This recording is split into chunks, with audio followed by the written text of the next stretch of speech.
한 절이니까 함께 읽도록 하겠습니다. 마태복음 6장 10절입니다. 시작. 나라가 임하시오며 뜻이 하늘에서 이루어진 것 같이 땅에서도 이루어지이다. 아멘. 네, 이 광고 시간에 이 목소리 오늘은 참 궁금하네요. 넘어가요. 오늘 꿈에 나올 것 같습니다. 네, 오늘은 주기도문의 네 번째 시간입니다. 아버지의 뜻이 땅에서도 이루어지이다 라는 제목으로 하나님 말씀 증거하도록 하겠습니다. 제가 부임하면서 청년국에서 저에 대한 Q&A를 진행한 적이 있죠. 그 중에 이제 좋아하는 음식이 무엇이냐고 묻는 질문에 제가 초콜릿이라고 대답을 했어요. 그 후에 이 말을 기억하고 이제 많은 청년들이 오며 가면서 저한테 초콜릿을 선물로 주더라고요. 이게 사실은 저도 굉장히 받으면서도 기뻤던 선물인 것 같아요. 왜냐하면은 초콜릿이 그냥 단순하게 내가 많이 받아서 기쁘다 이런 게 아니라 우리 청년들이 저에 대해서 기억해주고 또한 관심을 가져주고 있구나라는 사실 때문에 굉장히 기뻤던 것 같습니다. 근데 제가 사실은 초콜릿을 좋아하는 이유가 있습니다. 저는 대체로 어떤 달짝지근한 것들을 굉장히 좋아하는데 그 중에 아마 제가 먹을 수 있는 것 중에 가장 달콤한 것이 초콜릿이 아닐까. 그렇기 때문에 제가 초콜릿을 좋아합니다. 집에서 먹는 어떤 간식류도 참 비슷한 것 같습니다. 달짝지근한 것들을 굉장히 좋아해요. 요즘은 자주 집에서 이제 아이스크림을 먹는 것 같아요. 거의 1일 아이스크림 정도는 하는 것 같습니다. 물론 통으로 된 거 말고 이제 바로 된 겁니다. 밥 먹고 이 후식으로 먹는 아이스크림은요, 정말 하루 동안 쌓였던 어떤 피로감들이 싹 깨끗하게 씻어지는 듯한 그런 느낌을 주죠. 그런데 아이스크림을 먹는 것이 저한테 쌓였던 피로감들을 씻어주는 것 같았다면은 저 아내한테는 그러지 않았던 모양이에요. 왜냐하면은 제가 아이스크림을 먹었으면은 그 먹은 껍데기를 바로바로 치우고 정리해야 되는데 그대로 식탁에 두고 일어나는 일이 비일비재했기 때문에 그렇습니다. 그래서 엊그제 금요일에 오늘 이 설교에 대한 내용을 함께 나누면서 제가 아내한테 이렇게 물어봤어요. 여보, 사랑한다면은 내가 무슨 여보한테 특별한 이벤트를 하는 것보다 상대방의 말을 귀담아 들어야 되는데 내가 여보의 말 중에서 귀담아 듣지 않고 있는 내용이 있다면 그게 무엇일까? 내가 물어봤더니 조금의 망설임도 없이 대답했던 것이 바로 아이스크림을 먹고 쓰레기를 바로바로 버리라는 것이었습니다. 근데 사실은 이 아이스크림 먹고 쓰레기 바로 버리라는 게 한두 번 얘기한 게 아니거든요. 상대방의 이야기를 경청하고 귀담아 듣는 것이 진짜 사랑이라는 사실을 다시 한번 깨닫게 됩니다. 근데 커플들 사이에 흔히 실수하는 게 바로 이런 내용인 것 같아요. 형제들은요, 교제하는 자매들을 기쁘게 하기 위해서 여러 가지 이벤트들을 하지요. 어떤 이벤트를 해보셨죠? 받아보셨나요?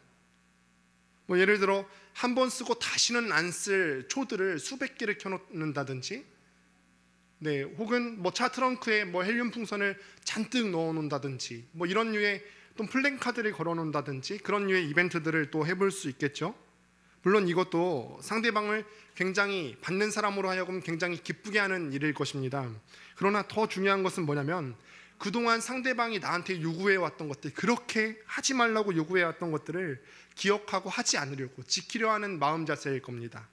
이벤트를 멋지게 했어도요, 그런 다음에 바로 뒤에 상대방이 그렇게 싫어해서 하지 말라고 했던 것들을, 그런 요구했던 행동들을 무심코 한다면 이것은 진짜 사랑하는 것이 아닐 수 있습니다. 사랑한다면요, 정말 상대방이 나에게 어떤 것을 요구하는지 상대방을 뜻을 헤아리려고 하지요. 그러기 위해서 내가 그 사랑하는 사람의 말을 귀담아 듣게 되고요, 듣는 데서 그치는 것이 아니라 나의 행동까지 옮겨지게 됩니다. 실천한다는 말이에요. 그리고 그 행동이 아주 짧은 순간의 결심으로 그치는 것이 아니라 작심삼일로 그치는 것이 아니라 끝까지 유지되는 것입니다. 상대방의 말을 헤아려 듣고서 지키는 것, 이것이 바로 사랑이고 충성입니다. 이것은 군주와 백성 간의 관계에도 적용될 수가 있지요. 그리스도인은 하나님 나라의 백성입니다. 이미 여러분들이 그동안 신앙생활을 하면서 숱하게 고백해 오시지 않았습니까? 여러분들은 그리스도인이고 나는 하나님 나라의 백성이라는 사실을 여러분들도 아마 자주 고백을 하셨을 겁니다. 백성이 자기 왕에 대한 충성심을 어떻게 증명할 수 있을까요? 내가 왕에게 종속되어 있는 그의 백성이라면 그 왕에 대한 충성심을 나는 어떻게 증명할 수가 있죠? 왕의 법을 순종함으로 증명을 할 수가 있습니다. 땅 위의 나라도 따라야 할 헌법이 있듯이 하나님 나라에도 하나님께서 제정하신 지켜야 할 율법이 있다는 사실이 있습니다. 하나님 나라에 충성된 백성, 여러분들이 정말로 하나님 나라에 충성된 백성이라면 하나님께서 정하신 그 율법을 따르고 지키고 그 왕의 율법을 사랑하게 되어 있다는 사실입니다. 왕의 뜻을 이루고 싶어하고, 하나님께서 원하시는 뜻이 이건데 그 왕의 뜻을 이루고 싶어하고, 그래서 하나님의 뜻이 하늘에서뿐 아니라 이 땅에서도 이루어졌으면 좋겠습니다 라는 기도가 저절로 나오게 된다는 거죠. 이 세 번째 간구에서요, 우리는 막다른 길목에 다다른 듯한 느낌을 받게 됩니다. 왜냐하면요, 우리가 그 이전 주에도 여러분들이 온라인 예배로 또 잘 들으셨다면 아마 기억하실 텐데 두 가지 간구가 있었는데 혹시 무엇인지 기억하십니까? 먼저는 첫 번째로 당신의 이름이 거룩히 여김을 받으시오며 라고 고백했죠. 두 번째는 나라가 임하시오며가 있었습니다. 이 두 가지 간구는요, 우리가 기도할 때 뭔가 큰 책임을 요구하는 것 같지는 않아요. 그냥 편하게 내 마음속에 어떤 양심 가책이 없이 조금은 편하게 기도할 수 있는 내용이 아닐까 싶습니다. 그런데 오늘 우리가 지금 함께 다루는 이 세 번째 간구인 하나님 당신의 뜻이 하늘에서와 같이 우리가 살아가고 있는 이 땅에서도 이루어지이다 라는 간구는 쉽사리 우리의 입에서 떨어지지 않습니다. 왜냐하면요, 이 말은 다른 말로 하면 이렇게 말할 수 있기 때문에 그래요. 어떤 말로 하냐면은 제 뜻이 아닌 아버지의 뜻이 이루어지이다 라는 말하고 동일하기 때문에 그렇습니다. 원래 예전 주기도문에는 그냥 이렇게만 나와 있죠. 이제 아버지의라는 어떤 주어가 빠져 있고 이렇게 되어 있습니다. 뜻이 하늘에서 이루어진 것 같이 땅에서도 이루어지다 라고 기록이 되어 있는데, 현재 우리 교회에서도 사용하고 있는 새로 번역된 주기도문이 훨씬 더 본래의 의미에 가깝게 번역되어 나오는 것 같습니다. 이렇게 기록합니다. 아버지의 뜻이 하늘에서와 같이 땅에서도 이루어지게 하소서. 이전 버전에서는 명확하게 기록되어 있지 않은 그 행위의 주체, 주어가 명확하게 명시되어 있지요.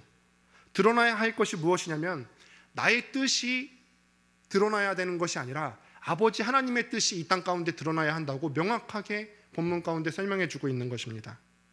그럼 여기서 우리는 한 가지 질문을 안 던져볼 수가 없습니다. 하나님 당신의 뜻이 이 땅에서 이루어져야 하는데, 그럼 우리가 그토록 이야기하는 하나님의 뜻이란 무엇입니까? 하나님의 뜻이 무엇이죠? 이루어져야 될 하나님의 뜻이 무엇입니까? 하나님을 진실하게 믿는 사람들에게 하나님의 뜻처럼 어려운 것이 또 없는 것 같아요. 그 뜻이 무엇인지 알기도 어렵고요, 우리가 하나님의 뜻을 깨닫는다 해도 그 뜻을 우리 삶 가운데 이루어가면서 실천하며 살기란 더더욱 어려운 것 같습니다. 신학자들은 이 하나님의 뜻에 대해서 두 가지로 나누게 되는데, 하나는 나타나는 뜻과 하나는 감춰진 뜻, 이 두 가지 경우로 나누는 모습을 볼 수가 있어요. 하나님의 첫 번째 것부터 보면은 하나님의 나타난 뜻이 무엇인지에 대해서 보자면 성경에 명시된 하나님의 계명과 법도를 이야기하는 것입니다. 성경을 통해서 구체적으로 여러분들에게 이렇게 살라고 명시되어 있는 부분이 있죠. 이것이 성경을 통해서 드러내시는 하나님의 나타난 뜻입니다. 십계명 같은 경우가 대표적인 예죠. 하나님께서요, 여러분들에게 요구하시는 뜻은요, 사실 간단 명료합니다. 당신의 백성으로서 우리가 하나님의 자녀로서 거룩한 삶을 살기를 원하시는 것, 이것이 바로 하나님께서 우리에게 원하시는, 그래서 나타내시는 뜻입니다. 레위기 20장 26절에 이렇게 말씀하십니다. 너희는 나에게 거룩할지어다. 이는 나 여호와가 거룩하고 내가 또 너희를 나의 소유로 삼으려고 너희를 만민 중에서 구별하였음이니라. 내가 거룩하니, 하나님 아버지께서 거룩하니 그 아버지이신 하나님을 닮아서 당신의 자녀된 우리도 거룩한 삶을 살아야 된다는 거죠. 이렇게 거룩한 삶을 살도록 하기 위해서 하나님께서는 성경을 통해서 명확히 말씀하시는데, 그것이 바로 하나님께서 우리에게 보여주시는 나타내는 뜻입니다. 신명기 29장 29절을 보면은 모세도 이스라엘 백성들에게 이 나타난 뜻을 철저하게 지킬 것을 권면하는데, 함께 읽어보도록 하겠습니다. 시작. 여호와께 속하였거니 나타난 일은 영원히 우리와 우리 자손에게 속하였나니 이는 우리에게 이 율법의 모든 말씀을 행하게 하심이니라. 네, 이것이 하나님의 나타난 뜻인데요. 그런데 정말 어려운 것은 무엇이냐면 하나님의 감춰진 뜻에 대한 내용이에요. 하나님의 감춰진 뜻. 감춰졌다는 것은요, 우리 인간의 입장에서 봤을 때는 이해하기도 힘들고, 우리 인간의 입장에서 봤을 때는 숨겨졌다는 말이고, 오직 하나님 한 분만 명확히 알고 계시다는 거예요. 예를 들어서 예정과 같은 하나님의 계획이나 하나님의 구원 계획이나 작정 같은 것들이 하나님의 숨겨진 뜻 혹은 감춰진 뜻이 될 수가 있겠죠. 우리 인생에 있어서도 우리가 명확히 알기 어려운 하나님의 뜻이 있습니다. 직장을 선택하거나 혹은 미래의 일을 계획하는 것, 어쨌든 간에 하나님께서는 우리의 삶을 하나님께서 강권적으로 이끌어 가시는데, 이러한 인도하심은 우리 인간이 그 미래의 앞일을 알기에는 불명확한 것들입니다. 우리의 입장에서는 알 수 없지만 오직 하나님만 알고 계시는 감춰진 뜻에 해당한다고 할 수 있죠. 이런 경우에는요, 하나님의 뜻에 순종하는 것은 고사하고 그 뜻이 무엇인지 알기 어려울 때도 많습니다. 사업에 대한 어떤 매우 중요한 선택을 해야 할 때, 혹은 자녀가 대학에 진학하는데 하나님의 뜻은 어디에 있을까요? 우리가 대학에 진학하는데 하나님의 뜻은 대체 어디에 있습니까? 혹은 사랑하는 그 지체가 나에게 결혼을 하자고 하는데 하나님의 뜻은 이 결혼 계획 중에서 어디에 있습니까? 혹은 더 좋은 직장에서 나보고 오라고 하는데 하나님의 뜻은 무엇입니까? 이런 하나님의 감춰진 뜻 안에서요, 우리는 참 어려운 마음이 들 때가 많이 있다는 것입니다. 여하튼 간에 우리가 두 가지 경우를 살펴봤죠. 나타난 뜻이든 혹은 감추어진 뜻이든 간에 하나님의 뜻이 우리 인생에 있어서 늘 우리의 인생을 향하여 있는데 그 앞에서 우리가 보여야 되는 반응이 있습니다. 먼저 하나님의 나타난 뜻을 한번 보실까요? 성경에 명확하게 기록된 말씀에 대해서는요, 우리가 어떤 반응을 보여야 하느냐? 순종해야 한다는 겁니다. 순종입니다. 아까도 말했지만 하나님께서 여러분들에게 요구하시는 삶이 무슨 삶이라고요? 거룩한 삶이에요. 여러분들은 거룩한 삶을 살라고 하면요, 어떤 마음이 드십니까? 제가 여기에서도 여러분들에게 도전하기를, 여러분들 거룩한 삶을 사셔야 됩니다 도전하는데 여러분들 어떤 생각 드세요? 또 그 소리인가? 이런 마음이 혹시 드십니까? 혹은 어떤 거룩한 삶이 갖고 있는 구체적인 삶의 단면의 모습들이 있는데 이런 것들을 다 제껴놓고 거룩한 삶은 그냥 무언가 추상적인 거, 뭔가 홀리한 분위기 같은 그런 막연하게 생각하시진 않습니까? 그러나 여러분, 성경에서는요, 우리가 살아야 될 이 거룩한 삶에 대해서 굉장히 구체적으로 그려서 우리에게 보여주게 되는데, 예를 들어서 데살로니가전서 4장 3절부터 8절의 기록을 제가 한번 빠르게 읽어보고 여러분들은 화면으로 한번 따라와 보시기 바랍니다. 하나님의 뜻은 이것이니 너희의 거룩함이라 곧 음란을 버리고 각각 거룩함과 존귀함으로 자기의 아내 대할 줄 알고 하나님을 모르는 이방인과 같이 세욕을 따르지 말고 이 일에 분수를 넘어서 형제를 해하지 말라. 이는 우리가 너희에게 미리 말하고 증언하는 것과 같이 이 모든 일에 주께서 신원하여 주심이라. 하나님이 우리를 부르심은 부정하게 하심이 아니요 거룩하게 하심이니 그러므로 저버리는 자는 사람을 저버림이 아니요 너희에게 그의 성령을 주신 하나님을 저버림이니라. 거룩함에 대해서 굉장히 자세하게 나와 있죠. 또한 로마서 13장 13절부터 14절에서는 우리에게 이렇게 가르치는데 이 부분은 함께 읽어보도록 합니다. 시작.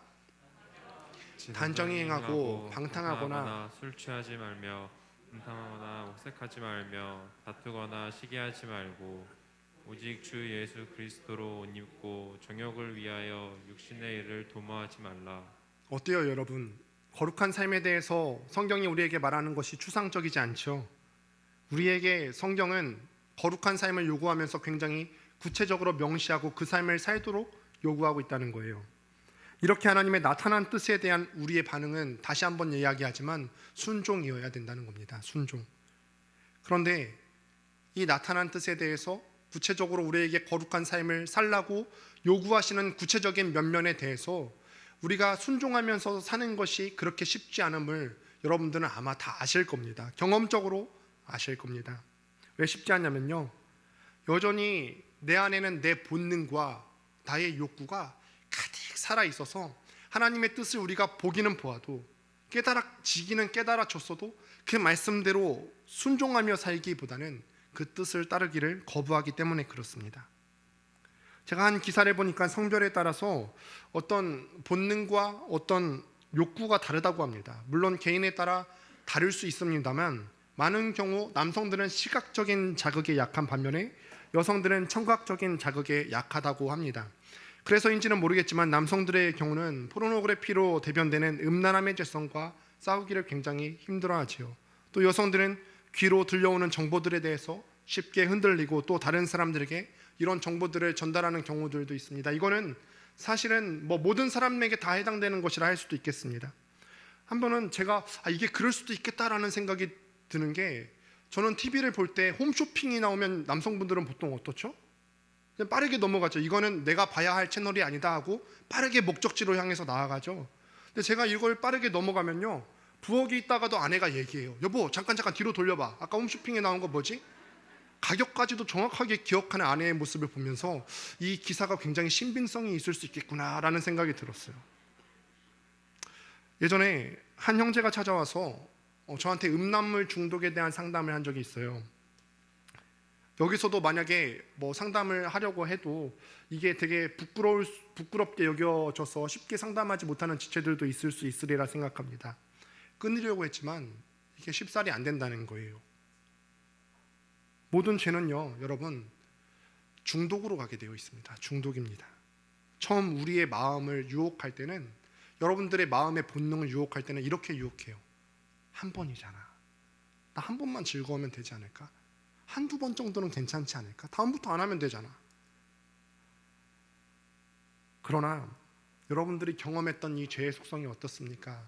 한두 번의 유혹에서 그치지 않고 한두 번 그 자리들을 내어주게 되다 보면은 반복해서 같은 죄를 저지르는 여러분 스스로의 모습을 발견하게 된다는 거예요. 음란함의 문제든 남을 험담하는 거의 문제든 시기하고 질투하는 것에 대한 문제든 한두 번 나의 마음의 자리를 내어주면 이것은 계속해서 반복해서 저지르는 중독으로 가게 되어 있다는 것입니다. 이에 대해서요, 여러분들은 단호한 자세를 취하셔야 합니다. 히브리서 12장 4절에서는 이렇게 우리에게 요구합니다. 우리 스스로가 결단하는 마음을 가지고 함께 읽어봤으면 좋겠습니다. 시작. 너희가 죄와 싸우되 아직 피 흘리기까지는 대항하지 아니하고. 피 흘리기까지 대항해야 된다는 거예요. 적당히 그냥 싸우다 힘들면 말아야지. 또 한 번 즐거움을 내가 느끼고 싶으면은 내가 그 본능에 승복해야지 하는 게 끝나는 것이 아니라 내가 끝까지 피 흘리기까지 싸워야지. 음란함의 자리에 있으면 그 자리를 떠나시고, 또 남을 험담하는 자리에 있다면 그 자리를 뜨시고, 한치의 자리도 내어주지 않는 거예요. 거룩한 삶을 향한 하나님의 나타난 뜻, 여기에 여러분들 철저히 순종하며 살게 되시기를 바랍니다. 이것이 하나님의 나타난 뜻에 대한 우리의 마땅히 보여야 될 반응이어야 합니다. 또 다른 한 가지 감춰진 뜻에 대한 것을 한번 살펴볼까요? 이 감춰진 뜻, 우리의 인생을 이끌어 가시는 하나님의 인도하심에는 우리가 어떻게 반응해야 될까요? 우리의 진로나 아직 이루어지지 않은 우리의 인생 여정은요, 불투명해서 우리가 알기 어렵고, 오직 하나님만 알고 인도하시는 그 뜻에 대해서는 우리가 어떻게 반응하면서 살아가야 될까요? 하나님을 신뢰하는 자세로 살아가셔야 됩니다. 아까도 우리가 찬양 콘티 맨 마지막에 보면은 우리의 상황 가운데서도 하나님, 선하신 하나님을 신뢰해야 된다고 가사로 고백을 했죠. 성경은요, 우리 삶 가운데 우연히 일어나는 일은 없다고 가르칩니다. 하나님께서는요, 주권자이시고 만물을 다스리시죠. 그러니까 우리에게 우리 인생 가운데 어떤 일이 일어나든지 우리 하나님 아버지의 뜻에 따라서 일어나며 우리의 선을 이루려고 일어납니다. 어쩔 때는 내가 오늘 본문과 같이 아버지의 뜻이 하늘에서와 같이 땅에서도 이루어지이다, 아버지의 뜻이 내 인생 가운데 이루어지이다 라고 고백하는 것이 굉장히 받아들여지기가 어려울 때가 있습니다. 예수 그리스도를 믿는다고 해서 여러분들 인생 가운데 항상 기쁘고 항상 좋은 일만 일어나지는 않잖아요. 여러분들이 예수님을 믿는다고 해서 교회에 있는다고 해서 모든 시험마다 다 붙고 좋은 곳에 취직하고 모든 일이 만사형통하는 것이 아니지 않습니까?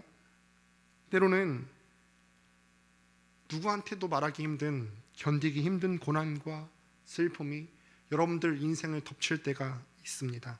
비단 여러분들 뿐만이 아니라 아까 우리 찬양할 때 전도사님도 또 한 주간의 찬양을 묵상하고 또 위로를 같이 나누자고 했는데, 전도사님의 삶 가운데서도 이 일이 일어날 수도 있고, 여기서 말씀을 전하는 저의 삶 가운데서도 고난과 고통과 또 힘듦이 있을 수 있다는 거예요. 여기서 우리는요, 속상하고 좌절스러운 마음에 나도 모르게 이렇게 외칠 수가 있어요. 하나님은 선하시다면서요. 이렇게 절망스럽고 슬픈 내 삶 어디에 하나님의 뜻이 있다는 말이에요. 하나님의 뜻이 있다면 내 삶이 잘 풀려야 되는 거 아닙니까? 성경에서도요, 이렇게 절망스러운 상황을 마주한 인물들을 보게 되는데, 구체적인 예로 다윗의 경우를 볼 수가 있죠. 아들 압살롬의 반란으로 인해서 생명의 위협을 받았던 그 다윗의 삶, 절체절명의 순간에 이런 고백을 했어요. 사무엘하 15장 25절에서 26절을 제가 한번 읽어보도록 합니다. 왕이 사독에게 이르되, 보라, 하나님의 궤를 성읍으로 도로 메어가라.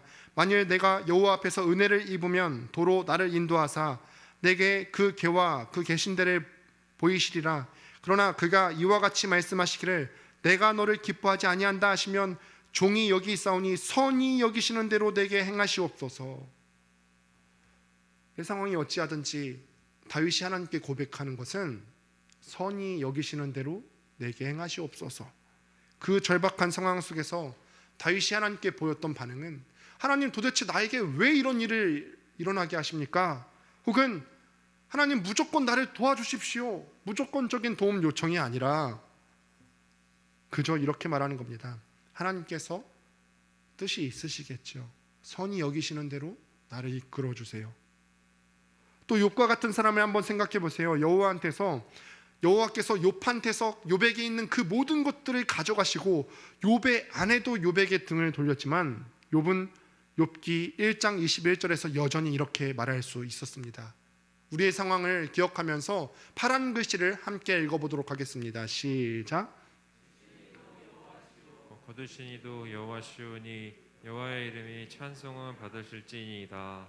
이렇게 받아들이기는 쉬운 일이 아니라는 것입니다. 결국 내 인생을 선하게 이끌어 가실 하나님에 대한 신뢰가 있어야만 가능하다는 거예요. 이런 고백을요, 성경의 기자들만 한 것은 아니죠. 현재 대표적인 지성인 중 하나로 꼽히는 이어령 선생님이라고 혹시 들어보셨습니까?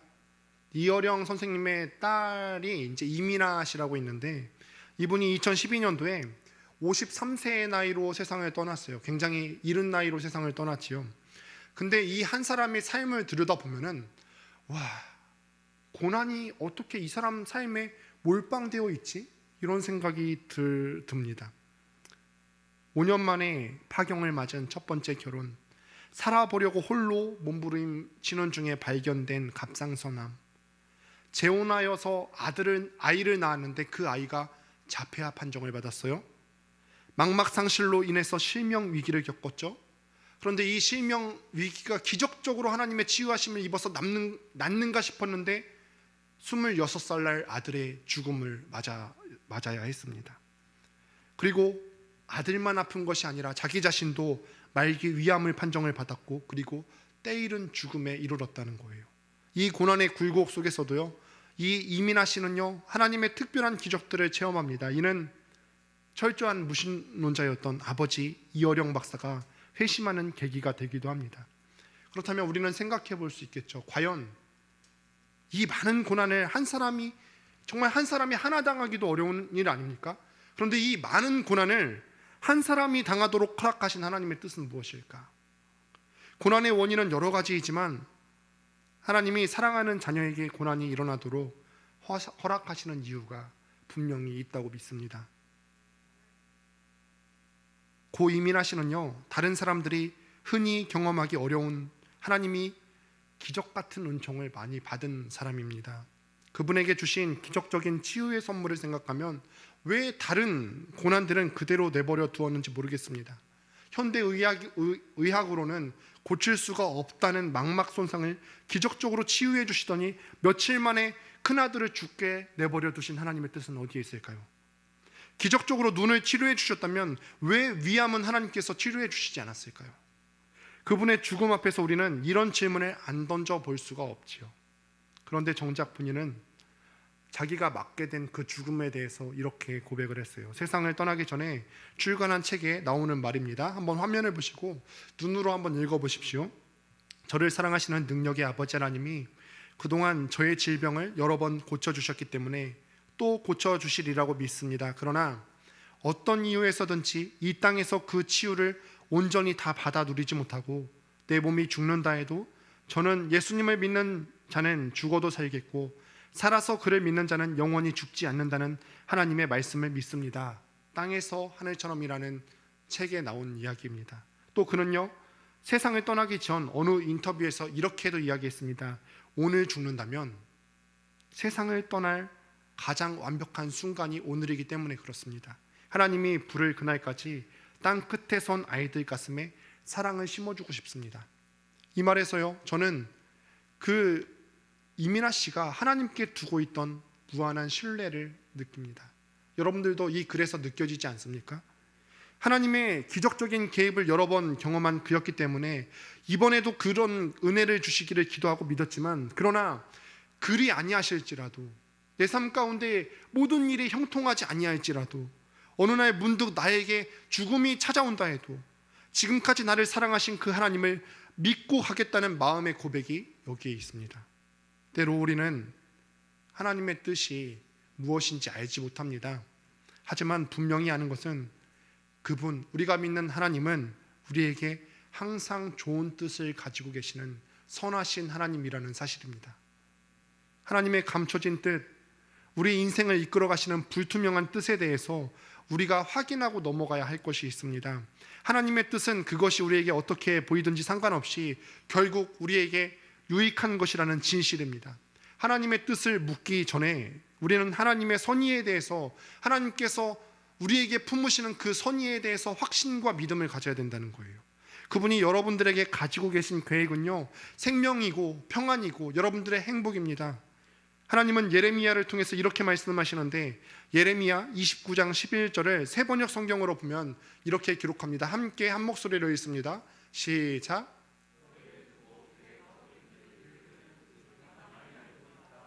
내가 너희를 두고 계획하고 있는 일들은 재앙이 아니라 번영이다. 너희에게 미래에 대한 희망을 주려는 것이다. 나 주의 말이다.